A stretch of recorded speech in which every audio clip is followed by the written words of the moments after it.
menjelaskan, kami akan memperkenalkan diri terlebih dahulu. Perkenalkan, nama saya Haris Sulistiono. Perkenalkan, nama saya Aulia Firmusa. Perkenalkan, nama saya Sukmawati Amal Putri. Perkenalkan, nama saya Dimas Nurjana. Perkenalkan, nama saya Hajandi. Perkenalkan, nama saya Dinar Agnia. Nama saya Desi Mulyasari. Nama saya Dila. Dan saya Alfian Rahman. Definisi BANI: Badan Arbitrase Nasional Indonesia atau Badan Lembaga Arbitrase Nasional yang berkedudukan di Jakarta, BANI Arbitration Center, dan di berbagai wilayah lain di Indonesia adalah BANI Wilayah. BANI bukanlah lembaga pemutus sengketa, tetapi merupakan lembaga independen yang mengadministrasikan proses penyelesaian sengketa melalui arbitrase oleh majelis arbitrase berdasarkan ketentuan peraturan dan prosedur. Sejarah BANI. BANI didirikan pada tahun 1997 oleh Kamar Dagang dan Industri Indonesia melalui SK nomor SKIP-152-DPH-1977 tanggal 30 November 1977 dan dikelola oleh Dewan Pengguna dan diawasi oleh Dewan Pengawas dan Dewan Penasehat yang tentu dari tokoh-tokoh masyarakat dan sekitar bisnis. BANI berkedudukan di Jakarta dan memiliki arbitrase wilayah di Indonesia, beberapa kota besar yaitu Surabaya, Bandung, Medan, Denpasar, Palembang, Pontianak, dan Jambi. Arbiter Indonesia diantaranya adalah Insinyur Haryanto Sunija MSc PhD FCB ARB, Profesor Dr. Todung Mulya Lubis SH LLM, Dr. Anangga Werusdiono SH LLM FCB ARB FII ARB, Profesor Dr. Haji Muhammad Saleh SHMH FCB ARB. Tujuan BANI yang pertama, dalam rangka turut serta dalam upaya penegakan hukum secara otonom dan independen di Indonesia menyelenggarakan penyelesaian sengketa atau beda pendapat melalui arbitrase dan bentuk-bentuk alternatif penyelesaian sengketa lainnya. Di bidang perdagangan termasuk korporasi, konstruksi, asuransi, industri, keuangan, fabrikasi, hak kekayaan intelektual, lisensi, franchise, minyak, gas bumi, dan sumber daya alam lainnya, pelayaran atau maritim, telekomunikasi, dan lain-lain dalam lingkup peraturan perundang-undangan dan kebiasaan internasional. Proses dan prosedur BANI. Yang pertama ada kompetisi absolut BANI.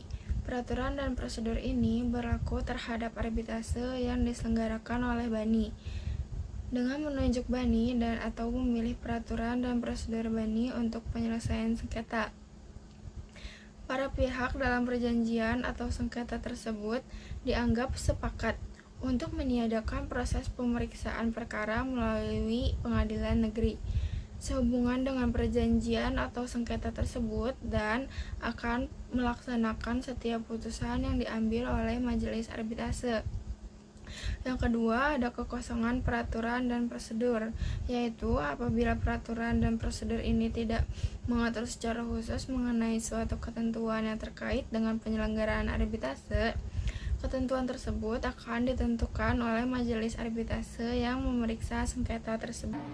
Proses arbitrase dimulai dengan pendaftaran dan penyampaian permohonan arbitrase oleh pemohon kepada sekretariat BANI. Yang kedua, isu permohonan arbitrase. Permohonan arbitrase harus memuat nama dan alamat para pihak. Selanjutnya, keterangan tentang fakta-fakta dan dasar hukum permohonan arbitrase.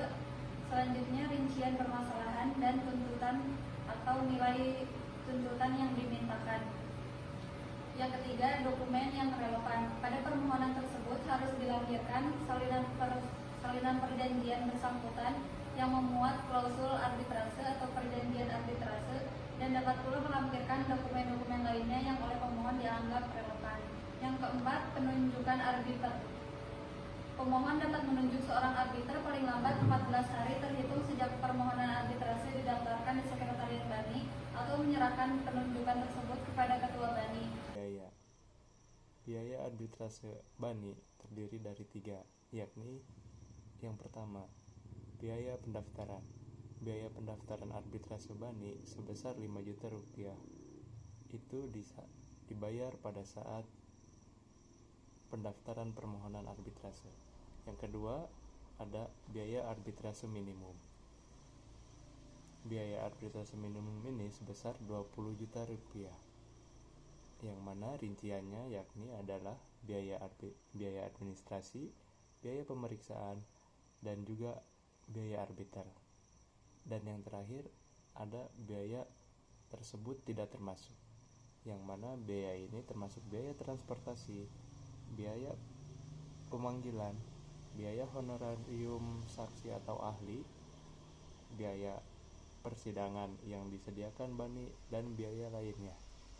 Selanjutnya ada hukum yang berlaku dalam proses arbitrase. Yang pertama, hukum yang mengatur. Hukum yang dipilih dalam perjanjian atau yang disepakati oleh para pihak. Jika tidak ada, majelis arbitrase memilih hukum yang sesuai. Lalu yang kedua ada ketentuan kontrak. Majelis arbitrase mempertimbangkan ketentuan perjanjian dan praktik bisnis yang relevan. Lalu yang ketiga ada ex equo et bono. Majelis arbitrase dapat memilih berdasarkan keadilan jika disetujui oleh para pihak. Dan yang terakhir ada yurisdiksi BANI. Yang pertama ada kompetensi majelis arbitrase. Majelis arbitrase dapat menyatakan keberatan terhadap klaim ketidakberwenangan, termasuk terkait keabsahan perjanjian arbitrase. Yang kedua itu ada klausul arbitrase. Majelis arbitrase berhak menentukan keabsahan klausul arbitrase dalam perjanjian. Klausul arbitrase harus diperlakukan terpisah dan pembatalan kontrak tidak otomatis pembatalan klausul arbitrase. Yang ketiga itu ada batas waktu bantahan. Bantahan tentang ketidakberwenangan harus diajukan dalam surat jawaban atau dalam tuntutan balik pada jawaban terhadap tuntutan tersebut. Yang terakhir ada putusan sela. Putusan sela biasanya majelis arbitrase mengeluarkan putusan sela menolak masalah yurisdiksi, namun dapat melanjutkan proses dan diputuskan akhir jika diperlukan. Sekian dari saya. Wassalamualaikum warahmatullahi wabarakatuh.